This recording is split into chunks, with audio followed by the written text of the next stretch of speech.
सदगुरु कबीर कहते हैं, अब कहम चले हूँ अकेले मीता, उठहू न करहू घरहू की चिंता। खीरी खांड घृत पिंड सवारा, सोतन लई बाहरी करी डारा। जिही सिर रची रची बांधेऊ पागा, सो सिर रतन बिड़ारत कागा। हाड़ जरई जस लकरी झूरी, केस जरई जस घास की पूरी। आवत संगन जात संगाती, काह भये दल बांधल हाथी। माया के रस लेन न पाया, अंतर जसु बिलारी होय धाया। कहहिन कबीर नल अजहुन जागा, जमका मुदगर मंझ सिर लागा।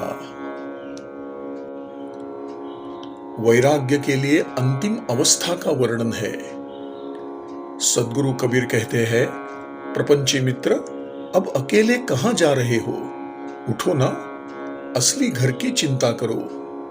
तुम्हारा घर यहां नहीं किंतु सत्यलोक में है, अतः सत्यलोक जाने का साधन करो। शरीर को त्याग कर अकेले कहां जा रहे हो? जिन स्त्री पुत्र धनादि को अपना साथी समझते थे, उनको साथ लिए बिना अकेले कहां जा रहे हो? हे अज्ञानी नर, जिस शरीर को तुमने खीर खांड और घृत से मोटा ताजा बनाया था, वही तेरा शरीर तुम्हारे संबंधियों द्वारा बाहर डाल दिया गया। भाव यह है कि जिस दिन तुम मरोगे, उस दिन यह शरीर साथ नहीं आएगा, घर में भी रह नहीं पाएगा, बाहर फेंका जाएगा। जिस सिर पर तू सवार सवार कर पगड़ी बांधता है, उसी सिर रूप रत्न को काग विदारण करेगा। मृत शरीर की हड्डियां जैसे लकड़ी जलती है, वैसे ही जलेगी, और केश जैसे घास की पूली जलती है, वैसे ही जलेंगे।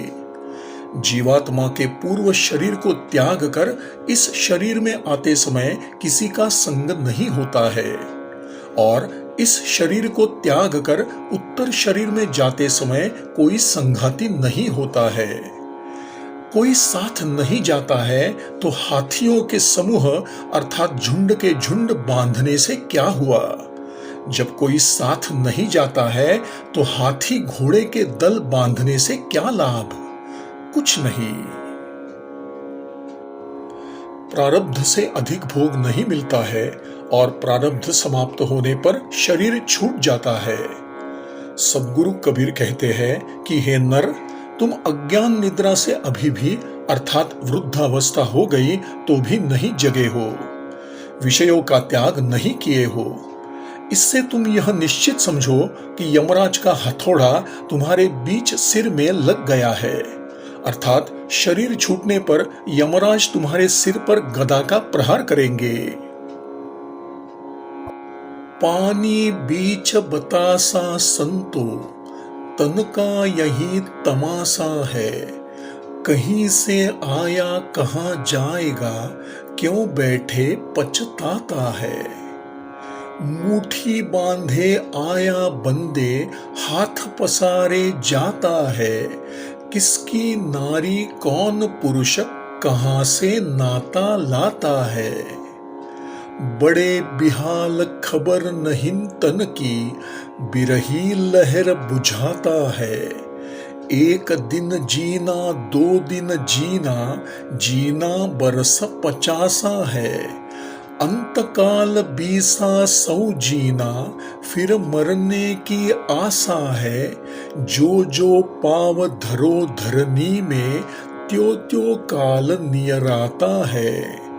कहहिन कबीर सुनो भाई साधु, गाफिल गोता खाता है। सदगुरु कबीर कहते हैं, हे संत जन, जैसे जल में बतासा क्षण मात्र में गल जाता है, वैसे ही यह शरीर क्षण मात्र में गल जाता है, नष्ट हो जाता है। हे जीव, तू कहां से आया है और कहां जाएगा, इसका भान तुझे है? अर्थात नहीं। तू बैठे बैठे पश्चाताप क्या करता है? जीव गर्भ से मुट्ठी बांध कर आता है और जब जाता है तब हाथ पसार कर जाता है, खाली हाथ जाता है। कोई वस्तु इसके साथ नहीं जाती है।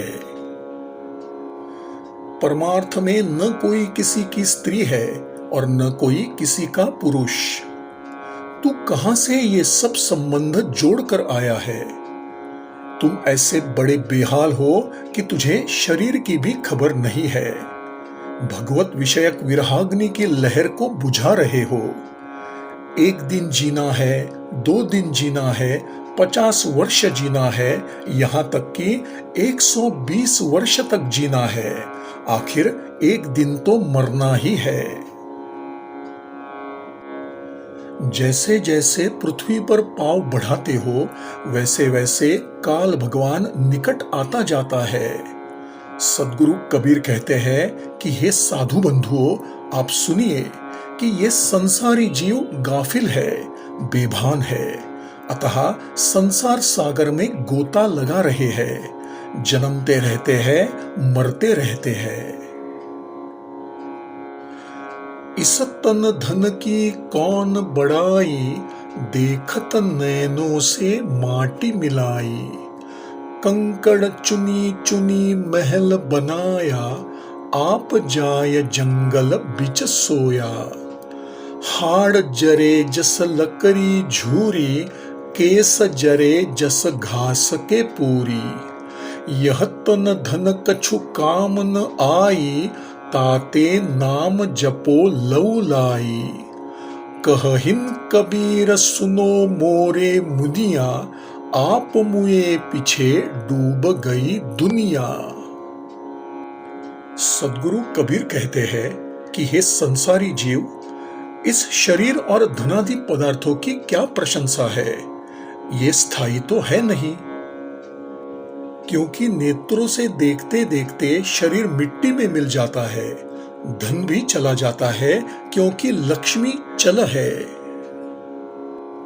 बहुत परिश्रम से कंकड़, ईंटे, चुना आदि को चुन चुन कर इकट्ठा करके महल अर्थात मकान बनाया जाता है। परंतु एक दिन ऐसा आता है कि जंगल में जाकर सोना पड़ता है। लोग शमशान में ले जाकर जला देते हैं। जब मृत शरीर चिता पर धरकर अग्नि लगा दी जाती है, तब अस्थि लकड़ी के समान और केश घास की पूली के समान जलने लगता है।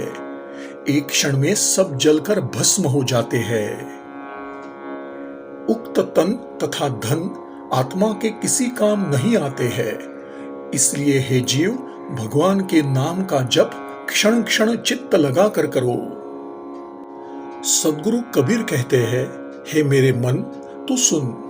मेरे मरने पर मेरे संबंधियों की तथा गृह पशु धनादि की क्या दशा होगी, इस प्रकार की चिंता तू क्यों करता है?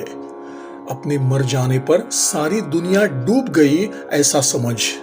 जब तक तुम हो तभी तक सब कुछ है, तुम नहीं तो कुछ नहीं। जब सृष्टि दृष्टि नहीं तो सृष्टि भी नहीं। दृष्टि सृष्टिवाद अद्वैत वेदांत का परम सिद्धांत है। श्री सद्गुरु चरणार्पणमस्तु।